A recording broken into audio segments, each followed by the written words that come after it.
Hello, and welcome to episode 3 of Tom's Brain Dumps. Hang on, it's TV remote. Give me a sec. I'm holding my camera for this one, see how it goes, because I don't have a chair. Yeah, there you go, less reflection on my glasses. Okay, I don't even know how long it's been since the last time I did one of these, but this time around, well, I remember last time I mentioned that I wanted to make a series, not a series, but like had ideas for what the next episode was going to be. I'm gonna say now that that was a stupid idea, because the whole point of these is to be, just speak from my mind and just like communicate my feelings as I feel them, rather than just be like, oh, this is how I feel about this thing and this thing and this thing. It's really just like, what do I feel like talking about today? So today, I feel like talking about where my life's at right now, and how I feel about certain things that are important to me right now, and like that are topical and relevant for me. And the first one of that is I'm trying to change a lot right now, so much. And the first of that, first big one being that I'm moving. I'm leaving this house that I'm in currently and going back to my dad's house. Uh, a reminder: I'm 21. This is the second. This house currently is the second time that I've moved out of home, and to go back to home. I mean, not the first time again, but I realized that it's in the past. It's been a bit of a challenge. Obviously, having moved out of home, it's very liberating. You get do whatever the fuck you want, really. Have a party any day of the week, drink any day of the week, uh, walk around naked, all that crap. Just do whatever you want to do. Freedom. And to willfully give that up for what, really? Where is my mind at when I'm making this decision? I'm not sure if having this camera in my hand is a great idea now. I kind of want to put it down, but I've committed, so I'm going to commit. Apologies because it's shaky. I've just been to the gym. My arms are fucking weak after all this isolation crap. Anyways, why am I giving up what freedom, my own space, my own, you know, control, more control? Why am I relinquishing more control of my own life? Perceived control, like, oh, I can do whatever I want, I can decorate however I want, I can do all this shit. Why am I doing that? Well, here's my reasons. First of all, being it's an opportunity to start again from the ground up. Where I live right now well, my dad lives a lot closer to where I work. So travel costs go down. I can walk to work. All this shit. This doesn't seem particularly relevant into like what I want to explain, but this is the reality of it. Um, so all these things beneficial, just like practicality. But what the starting again is something that I think is a very I mean, it's a rare opportunity that people don't allow themselves, really. They got all these things tying them down, which is a focal point in what I want to talk about right now, because what I've been thinking about recently is junk, possessions, things that I own, like, where I live right now, I've got this stuff lying around, I've got fucking crap everywhere. Things that I don't touch or don't need, like clothing. I've got fucking a record player that I have never used. I buy records, never used them. I would like to, if in my brain, but I've had it for like 2 years now. I haven't touched it. So what's the point me having that? What I've realized now is that from the original point that I thought from was, what are, why do I have things? What's the reason for me to possess objects? Why do I even feel the need to keep them? Right? Sentimentality was that. Why do I feel like I have attachment to, things like certain items of clothing that I still don't wear, but I still own? Things like, or mementos, birthday cards. I have birthday cards from years ago. Why do I have those? I don't look at them, but when I try to throw them out, I'm like, oh, remember this time? Or like, you know, why do I feel this like sentimental attachment to things that I don't even use? What's the need? Why do I? This question keeps coming up, and what I think the answer to that question is, for me personally, is that these objects, these like just random junk objects that have just somehow managed to appear in my life, they are reflections of my personality to people that are exclusive, people that are outside of my mental perception of the world or of myself even. So when someone, say a stranger, perhaps this viewer, whoever's watching, comes to my house, goes in my room, what's the first thing they see? They see, say, this painting behind me. They think, or they might think, oh, did he paint that? I didn't. Definitely cannot do that. But they might think, oh, he's interested in art, or they might think, oh, he likes interior decorating. Maybe he's the kind of person that looks after their environment or wants it to be comfortable or like welcoming to people. You know, there's no objective benefit to me having that painting up. So why have it? Because I like it, right? Because it looks better than it did if it wasn't there. So that kind of reflects a part of me. A really easy and obvious one of example that I've been relaying into this thought process is books. You know, it's the biggest, one of the biggest forecasters of a person's, you know, interests, their or perhaps career, perhaps their objectives, depending on what kind of book. You know, you could have self-help books, you could have you know, just books of fiction. Maybe I don't read fiction personally. Maybe the lack of that would be interesting to people to think. Oh, maybe he has only non-fiction books. Maybe he likes learning a lot. You know, or maybe he's very interested in a certain subject. I have a lot of psychology books. So, you know, so like object, those are good examples. But there's other things like clothing. One of the biggest, in my opinion, demonstration of how a person feels, because they obviously get to choose what clothes they wear. You know, so they wear something extravagant and fluffy or like sequiny, or maybe it's fucking barely any covered skin. You know, it demonstrates a lot about people. So, or myself or anyone. So, you're thinking about all these things, and that being said, thinking about, okay, if objects are a reflection of my personality, what would I be if I got rid of everything? I mean, I'm like the vast majority of my things that I don't use, I don't need, just things. So if I get rid of, I'll keep the books because I mean I do like those things. I use them, I read them, you know. But say like certain items of clothing that I don't wear, or just like objects around my house, like like just furniture, decorations, things that I just have, and they're just there. You know, a good example. I first got this idea from a story about fucking, where did that book go? Ooh, boom. Oh, you see that? Aldous Huxley. There was a story that I read about him where after he wrote his famous literature, Brave New World, I believe, and that book there, Doors of Perception. After he wrote that and came to success and everything, he lived in America, and he had a house in the California hills. And most people may know that the California is pretty prone to wildfires. And eventually, one day, his house, full of his possessions, his riches, his art, all this valuable art that he bought, burnt down. And when he was asked how he felt about that, he said that he felt free. You know, like this weight had been lifted. He had no attachment to anything. You know, like you could do anything. Nothing to look after. Nothing to feel that just holding you in place. And I think that I'm at a place in my life right now where I am being held down by things by multiple things, you know, like the way I feel about certain things, and all these possessions, you know. I like this room that I'm in right now is full of crap, like full of things. It's such a small room. Like I have two rooms because I have so much shit, and it's all just that shit. So a step that I'm going to take in the coming weeks is to get rid of the majority of that shit.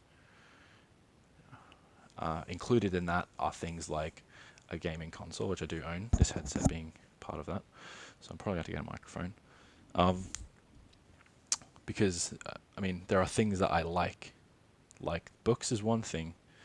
On the flip side of that coin is an Xbox. And what the Xbox does is distracts me from my goals. It's something I like and enjoy, but personally, I know that I don't have the discipline or sometimes I don't have the willpower either to be able to control how much I use it. And I spend days and days, you know, you wake up, It's 8:30 in the morning. You hop on. Next thing you know, it's 4 p.m. You haven't done anything all day, and it's you can't enjoy it when you know that, because it's like, fuck, man, just another day gone down the drain. I could have gone for a run, could have read more of my book, could have put some work in towards a goal that I have, but there's this dopamine loop that I'm just fucking addicted to, and the only way I can stop is if I just get rid of it, which I've done before, and it works. I did it when I first went to university, and it was fucking incredible. There's so much of the world opened up to me, where it's just like, oh, come out of your fucking room. Guess who's outside? Fucking everything else. You got like parties where you meet people. You got groups, clubs, just activities. Things I would never imagine doing because I was so busy playing that fucking thing.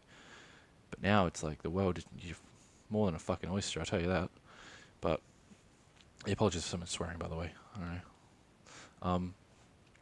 Yeah, so that's one step of what I'm going to do, and I've recently come to a realization that I think, like I just mentioned, I did go to uni, but I didn't finish my degree. I was doing psychology, and I got about a year in before I dropped out, and there are reasons for that. I'm more than happy to talk about that.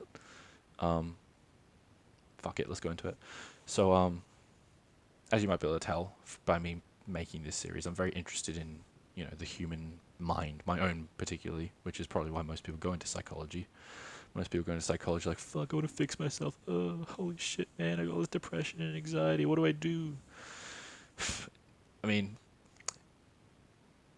the course itself didn't help. I just figured that out myself. I got rid of that by my own. But it's still interesting. But I realized like, what I was you start university. I went to university straight out of high school, and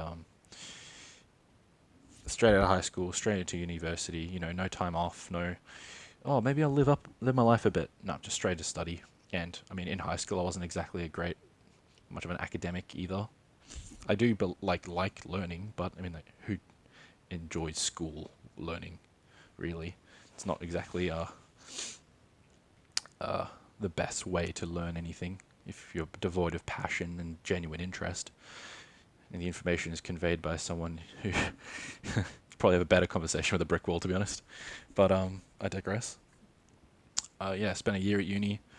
Started meeting people. I was 18. Just started drinking. This whole world had kind of opened up, and you're at uni, but at the same time you're like, oh, I should probably be studying. But at the same time, people are like, hey, you want to go to the pub and get drunk? And you're like, yeah, I kind of want to do that. I've never done that before. That sounds fun.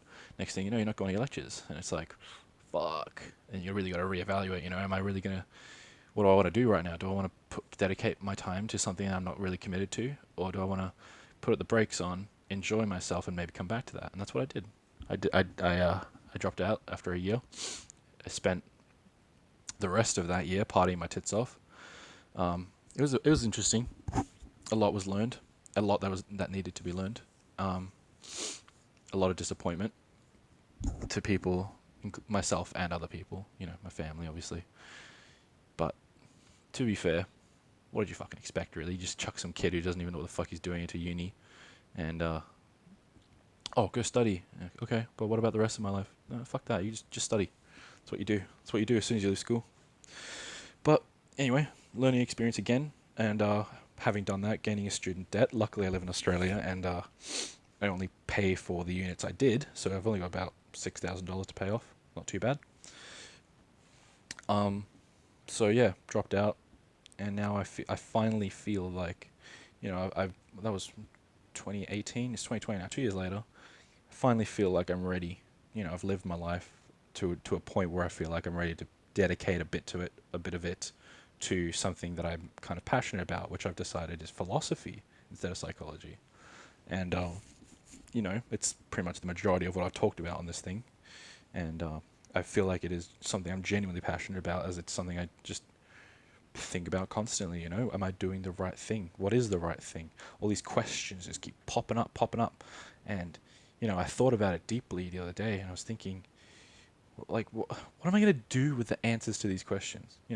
It's one thing to ask them, but it's another thing to apply the answers. And it's like, okay, I'm asking all these questions, like, oh, what's the right thing? What's the right thing? It changes every fucking day, And it's like, okay, if the answer changes, what are the variables that make it change? You know, if one day the right thing to do is to eat healthy, and then the next day is to or enjoy your life, treat yourself. It's like, okay, well, there is no objective right or wrong. So the question's kind of void in one sense, but at the same time, if there is a genuine answer, is it so the right thing is to eat healthy? Are you going to enjoy that? And then you're devoid of pleasure, and it's like, these answers might even be the answers you're looking for. If you want an answer, then you obviously like confirmation bias comes into play, and it all gets fucking convoluted. So what I've kind of decided is like, I think I would be very interested in studying philosophy further and kind of, you know, imagine traveling and just experiencing these other cultures. It kind of like spending so much time getting assimilated with, say, third world countries, or maybe like an Asian culture that where people are much happier living with so much less than we do. you know. And it's like, well, if they're so happy, what are they doing differently that we're not? And then you go there, you realize what they do, and you're like, okay, this is cool, but I'd also like to see what it's like, in Europe, Switzerland, Sweden. They're like apparently some of the happiest people in the world. What do they got going on that we don't, you know? And I would like to just like travel around like different the world and just realize like, oh, these people are doing it this way, and they're so much happier because of that, and because of our stupid first world fucking retarded. I'm gonna get fucking hate for saying that word. uh, Stupid ideology surrounding materialism and, as stupid as and cliche as it sounds, capitalism. Fucking the only way you can succeed in this life is if you make money for your study. Every time I bring up the fact that I want to do philosophy, I always get, how are you gonna make money out of that? I don't give a flying fuck. Look, honestly, maybe one day I will. Maybe one day I'll be like, oh man, I wasted my 20s doing something I was passionate about, but when I really could have just been grinding at some stupid job. What a shame. If I do end up saying that at any point in my life, sorry, I'm shaking this. If I do end up saying that at any point in my life, feel free to shoot me in the fucking head. I do not want to end up one of those people that is more than happy to throw away their happiness just to earn an extra buck. It's disgusting. Who wants to live like that? Oh, look at me, I have a fucking Ferrari. When was the last time I felt something? Ooh, I did a bit of cocaine last night, but yeah, you know what I mean. No, who wants... I can't imagine wanting to live like that. I want to experience... I mean, as cliche as that sounds, experience what this world has to offer, And I think that having this realization of where I want to be and what I want to do is kind of like giving me this final push to, okay, I think I'm ready to go back and try again now. Like I was saying in one of the previous episodes, I was talking about going to the Navy. That was an effort to improve myself to the point where I felt like I was capable of doing something with my life, because I was scared of making the same mistake that I did with a psychology degree and getting a debt and not applying myself and wasting my time, and But I do genuinely feel like I'm at a point in my life now where I'm able to give myself that extra push. I've developed enough and pushed myself enough where I feel like I'm ready to go to the next phase. Take everything that I've learned over the last 2 years and just get myself in a position where I'm working towards something that I believe will not only benefit me but other people. I would like to, if I can, take this further than just a degree. I would like to do whatever I can, because this is something I believe I'm passionate about. Finish, study a degree, go on to whatever comes after that, and maybe travel the world studying other cultures. Cross-referencing what people believe is the best moral structure, and going between different cultures and comparing and realizing that people all across the world, completely independently of each other, have constructed this way of life that so people in bloody Alaska, very tip top, are living in a similar manner to people in bloody Cambodia, and it's like they've never met, but they could be completely, they might even be exactly the same in what they believe is the right thing to do, And maybe I think if we were to bring that to the forefront of today's society and say, hey guys, look, there's a lot of debate and arguing going on about what's right and what's wrong, but if you take a look at every culture on this planet, these are the common factors, and this is what everyone believes is right. Let's stick by that, yeah. Let's go by that. It seems like it would be a fairly good basis for just how to live. Okay, well, that's my plan as it stands right now. You know, I have other facets of that plan. There's like there's how I want to end my life. No, not suicide, sorry, but like how I want to retire. That sounded silly when it came out of my mouth. How I want to end my life. Maybe I will end my life in Switzerland.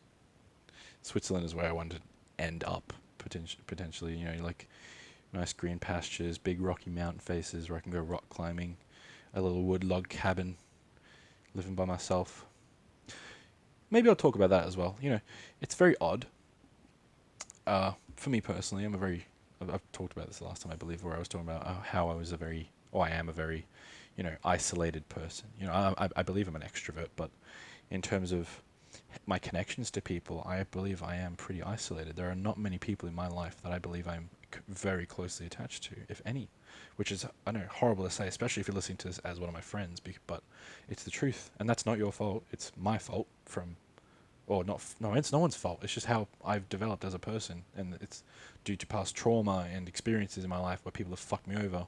It's like, okay, like I was talking about last time, can't trust fucking anyone because you're on your own, basically. And the sooner you learn that, the better, in my opinion, given the fact that now I'm comfortable living that way.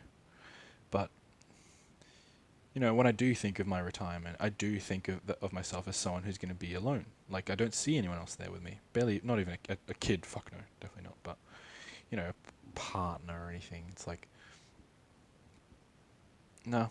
I believe that I am so used to being independent and free that the kind of, to be honest, the idea or the prospect of someone, potential quote unquote monogamous relationship or a partner, it's threatening, you know, it's threatening to the way I live, it's threatening to my ideologies and my opinions and feelings on things. And I'm not one of those people that's particularly opinionated. I don't go out and try to convince people of how I feel. I mean, I'm not trying to convince anyone with this. This is just how I feel. I just want to explain it rather than try to force it down people's throats. That's the whole point of me not actually sharing this. You know, I don't want people to be like, oh, come watch this fucking video I made. Just, it's just there. You know, it's just here. People watch it if they want, if they find it. Anyway, to you know, the complete idea of having someone in my life, it's to be honest, it's scary. It's scary to my way of life. You know, I feel like I don't have room for that. But that being said, you know, I someone asked me recently, have you ever fallen in love? And immediately I said no, because I think about it all the time. I've not. It's never happened.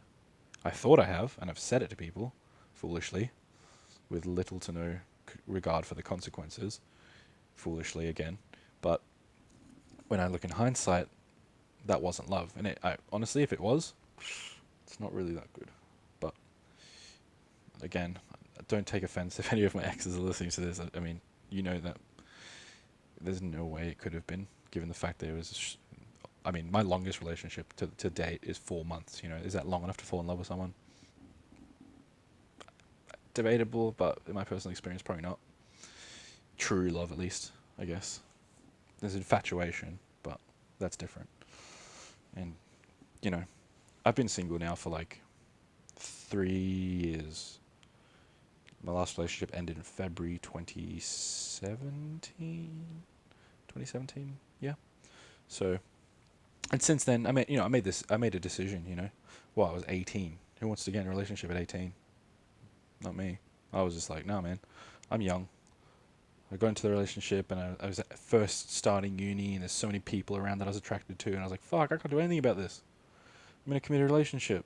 You know, that wasn't the reason we broke up, but like, it was definitely on my mind as someone who had just left school and been introduced to a whole world of people that stimulated me, like intellectually, emotionally, physically, you know.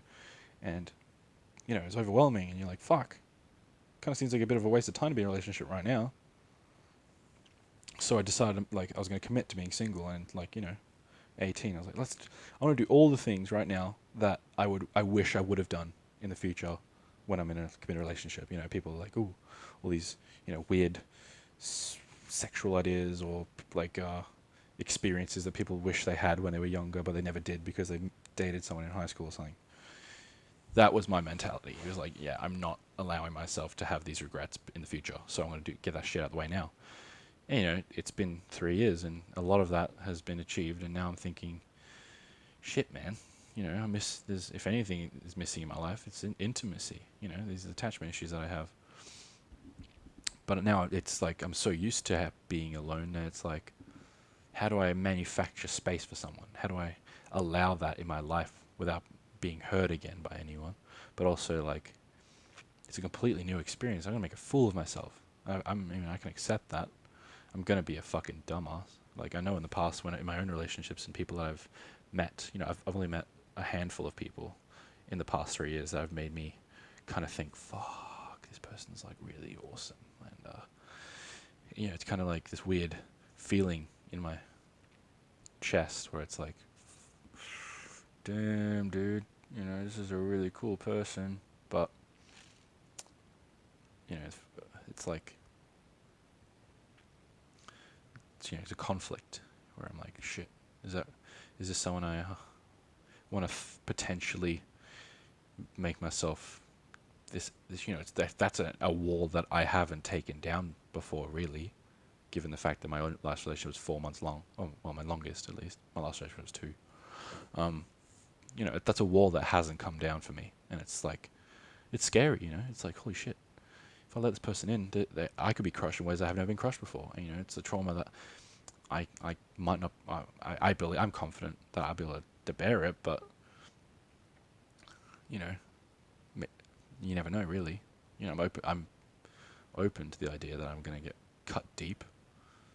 Have been in the past by people I'm not even romantically attached to, and I know in myself that it's not a healthy way to look at life, or it's not a practical way to look at life and be afraid of things at first glance. I think I would like to expose myself to the pain, but to even expect pain in the first place is a problem.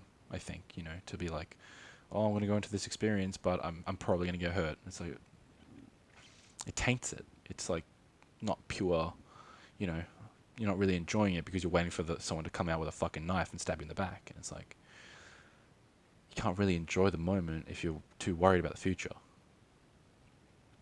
So that's something I've been dealing with, I guess.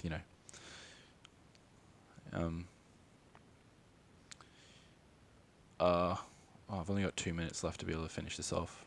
I mean, there's a lot I could talk about right now, but I think I'm going to close this one out. I'm not going to make any promises about what I'm going to talk about next week. Oh, God, I'm making promises about when I'm going to do it now. I'm not going to make any promises about what I'm going to talk about in the future, but there are plenty of topics I have on my mind. Love being a big one because it's a big thing for me, especially right now, given things that are going on in my life. But yeah, I don't even know how I finish these things off. It's really weird. But yeah, if anyone has watched all of these so far, I really actually kind of appreciate that. I feel like if you have watched all 3 of these and you're gonna continue watching them, then you're probably one of the most committed people in my life. Oddly enough, I feel it anyway. I feel like it's hard for me to feel appreciated because of all these attachment issues, and to have someone willingly watch these and listen to me rant and rave and get my mind empty. It's more interesting than a lot of people have shown to me in my life, which I really appreciate. So thank you if that's the case. If not, then yeah, whatever, that's fine. I don't hold anything against you. I mean, if you've made it this far anyway, I really appreciate that. So thank you anyway, and good night /day /afternoon /morning. Bye.